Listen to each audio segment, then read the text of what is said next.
আসসালামু আলাইকুম ওয়া রাহমাতুল্লাহ।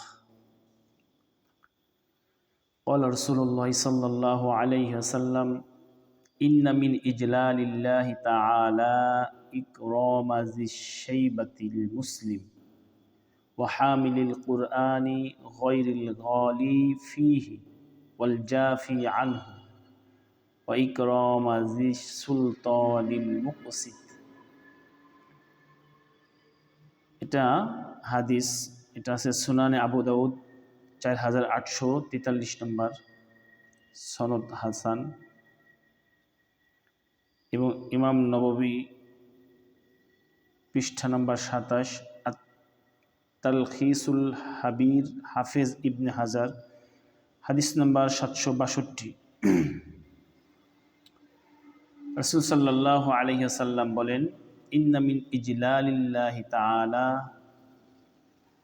যে এই তিনজনের সম্মান করা কেমন যেন আল্লাহ তাআলাকে সম্মান করার মতো। এক হলো ইকরামা যিশ শাইবাতিল মুসলিম, বৃদ্ধ মুসলিম, তাকে সম্মান করা। ওয়া হামিলিল কুরআন গায়রিল গালি ফীহি ওয়াল জাফি আনহু, এবং কোরআনুল কারীমের ধারক বাহক, যিনি এই কোরআনের মধ্যে কোনো কিছু বৃদ্ধিও করবে না এবং কোনো কিছু ছাঁটাছাঁটিও করবে না, অর্থাৎ কোরআনের ধারক বাহক হবে, তবে কোনো কিছু বাড়ানো কমানো করা ছাড়া। 3 নম্বর, ইকরামা যিশ সুলতানিল মুকসিত, এবং ন্যায়পরায়ণ বাদশাহ। তাহলে এই তিনজনকে সম্মান করার কথা বলেছেন মুহাম্মদ সাল্লাল্লাহু আলাইহি ওয়াসাল্লাম। এর জন্য আমরা চেষ্টা করব এই তিনজনকে সর্বোচ্চ সম্মান দেওয়ার চেষ্টা করব। বৃদ্ধ মুসলিম এবং হামিলুল কোরআন যারা আছে, আলেম উলামা যারা কোরআনের ধারক বাহক কিন্তু কোনো কিছু কম বেশি করেন না এর মধ্যে। তৃতীয় হলো ন্যায় ইনসাফগার বাদশাহ।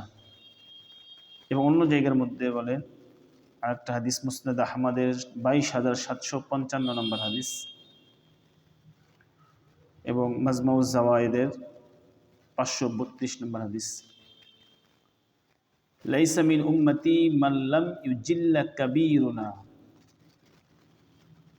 নবী বলেন, লাইসা মিন উম্মতি, সে আমার উম্মত নয়, মান লাম ইউজিল্লা কাবীরুনা, যে ব্যক্তি আমাদের বড়দেরকে সম্মান করে না, ওয়া ইয়ারহাম সগীরুনা, এবং আমাদের ছোটদেরকে স্নেহ করে না, ওয়া ইয়ারিফ লিআলিমিনা, এবং আলেমদের সম্মান করে না।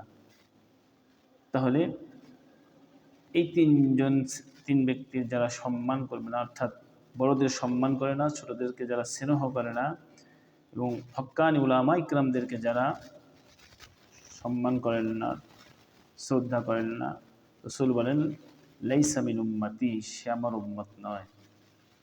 এজন্য আমরা আলেম উলামাদেরকে সম্মান করব, মহব্বত করব, ছোটদের প্রতি স্নেহশীল হব, সহানুভূতিশীল হব, এবং আমাদের যারা বড় আছেন তাদেরকেও আমরা সম্মান করব। কখনো তাদের ভুল ত্রুটি হলে সম্মানের সাথে, আদবের সাথে বলার চেষ্টা করব। তাদের সাথে এমন কোনো আচরণ না করি যাতে তারা আমাদের আচরণ থেকে বেয়াদবি প্রকাশ পায়। সকলের সাথে সুন্দর ভালোভাবে আচরণ যেন করতে পারি। আল্লাহ তাআলা আমাদের সকলকে তৌফিক দান করুক, আমিন।